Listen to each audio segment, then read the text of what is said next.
Two teachers. Two totally different environments. Their common ground, the subject they teach, English.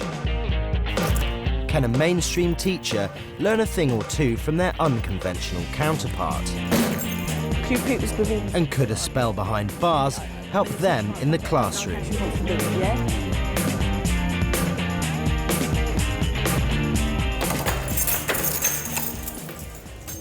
Jackie Hewitt-Main teaches literacy to inmates at Chelmsford Prison. Her own personal struggle motivated her to develop a unique teaching style.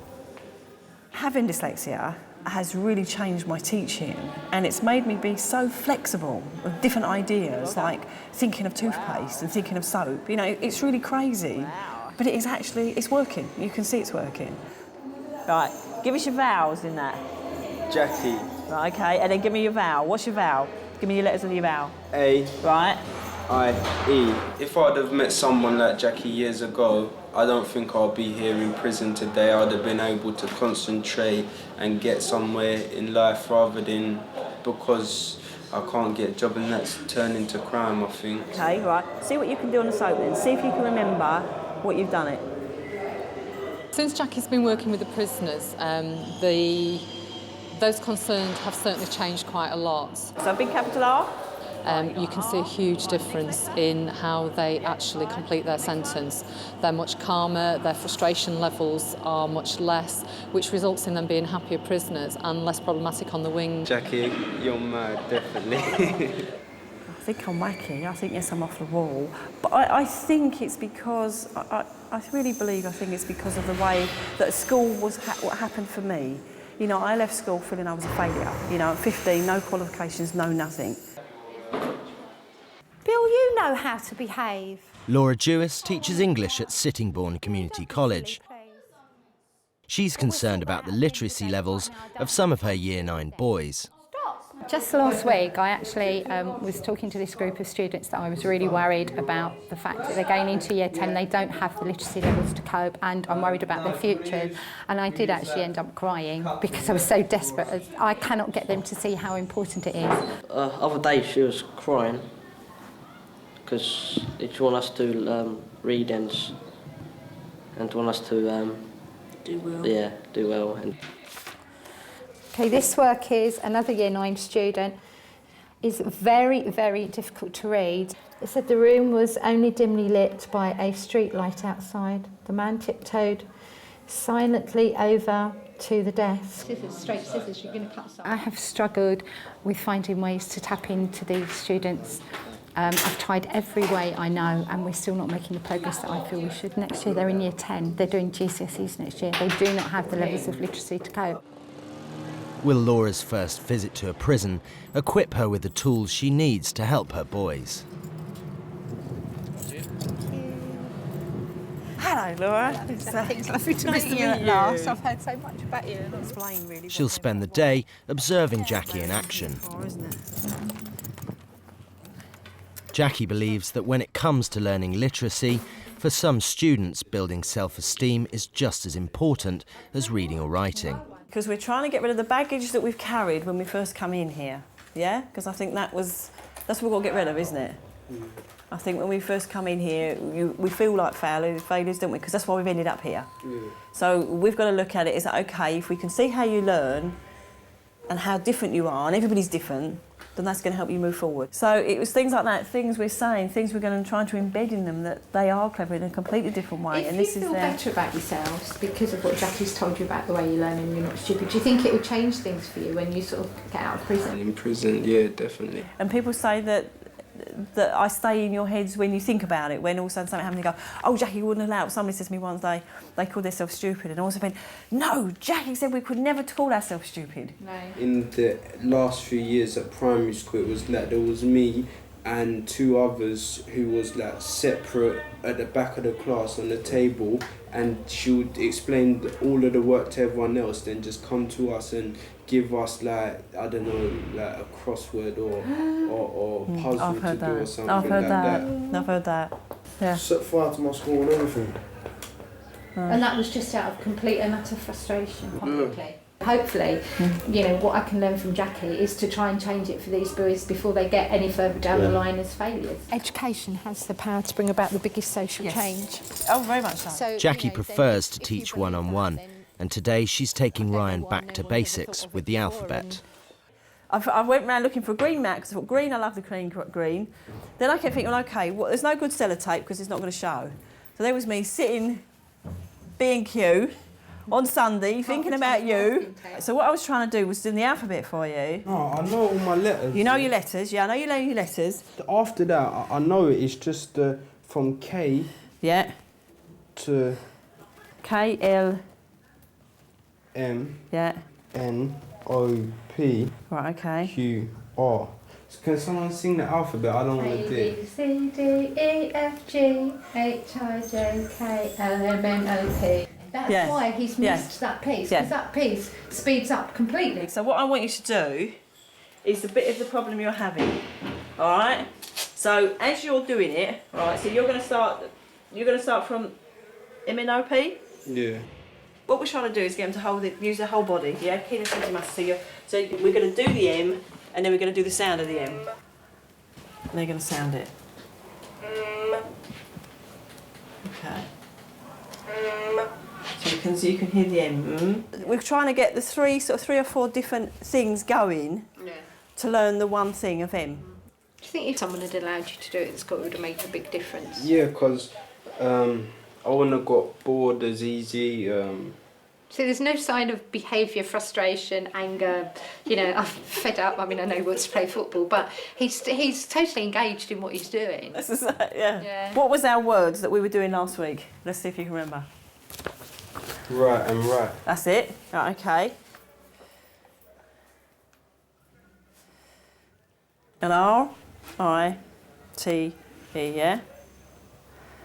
And what I had to do was try and find ideas and things that I could use that they could play with while they was in the cell. And toothpaste is what they've got. Right, OK. Right. OK. And that's in right in a letter. OK. Because we found he had problems with the W's and the R's, wasn't it? Yeah. Right, OK. And now what was the other right? Yeah, that's R.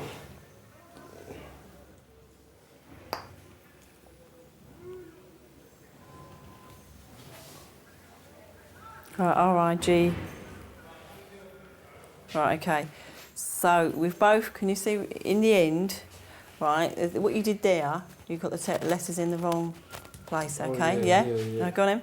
Big thing that I've got to focus on is using all the different senses, of doing whatever I'm doing in lots of different ways so that it sort of works for all students, really, or, getting the kinesthetic learning, getting whatever. I called Jackie Wacky Jackie because of obviously, that I've never seen this in a classroom or a way of learning before, so it was a bit mad to I can see it, but it's totally impressed you, hasn't it? Yeah. You know that you're not a failure, you know that you can learn, so you've got somewhere to go now. You must feel differently about yourself. Yeah. And I'll always be in his little ear telling him how clever he is, yeah? Ryan may like off-the-wall teaching methods, but what do the prison officers think of Wacky Jackie? I was absolutely horrified at the amount of prisoners that you get in here, that the problems they've had at school, and the fact that they were expelled at 13 or 14, and that's where their education basically ended. I can't believe in this day and age that so many people leaving school not being able to read and write, and they're embarrassed about it, they can't fill in forms so that they are for jobs or for benefits. So I feel in the end that this causes them to offend. I think that's the majority of the problems, that their educational needs have not been met. And I think people have been scared of the prisoners themselves to say, oh, you might be dyslexic, because they do generally have anger management problems. But they're angry with themselves because they think they're stupid or thick or what other names they like to call themselves. And I think now you see a sense of relief come over their face once they've spoken to Jackie, and then they come and see me and say, oh, thanks for that, miss. I now know that I'm not just thick and stupid, that I have got the ability to go forward and change my life. Jackie's already on to her next lesson, and Laura's keen to take a peek. Second room. I was just watching Jackie and the boys through the door now, and they're totally engaged in what she's talking about. They're animated, they're listening to each other. She's totally got them spellbound. Jackie wants to make writing as tactile as possible for Dave, and for this lesson she's using sand and pastry cutters. What we've done this afternoon is, with Dave, we had 2 words that we had a problem spelling. Yeah? And the 2 words, the first word was engine. So we've looked at what other word is in engine. Gin. Gin. Okay, so we found a word in a word. And then the other word we were having problems with was vegetables. What 2 words have we actually got in vegetables?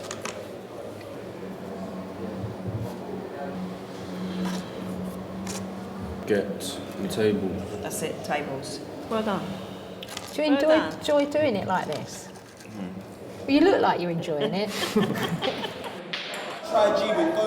Jackie firmly believes in peer learning and enlists mentors who are also prisoners to help with her students. She's keen for Laura to see just how much progress Dave has made with one such mentor. Dave got a letter yesterday from his stepmum, and we sort of read it together, and what he wanted to do was to write a letter to his stepmum. And this is why I brought in Dave, the mentor, because I've been seeing that these 2 have actually been getting on very well. I felt that Dave would be able to help Dave actually write, would you say, his first letter home to his stepmum? Hope all is well. How are Stephanie and Scott doing? Tell Dave I said hello. I will send a VO so you can come and see me. And what an achievement for you as well, to be able to do it. It'd be brilliant, wouldn't it? Yeah. Amazing. First letter I actually wrote by myself though. Oh, it's quite nice. Laura's short sentence at Chelmsford Prison is almost over. That's that time. I'm determined to change things for the students that I work with, because I know that it can work. I've seen it work with 18, 19, 30-year-olds who are taking on board Jackie's ideas and wanting to learn for the first time. I'm going to be in the classroom with toothpaste, sand, soap, whatever it takes, and maybe find some things of my own. Okay. Maybe Wacky Jackie and Loony Laura together can change things for some of these kids. It's been lovely to meet you. Nice to meet you. Really have a nice. Thank you for coming. Really enjoyed it. Thank you. Is that good for you? Yeah, it was good. I And really you enjoyed enjoyed it. Yeah, I did. I think I've learnt a lot. Informative. Yeah. Oh, isn't that nice?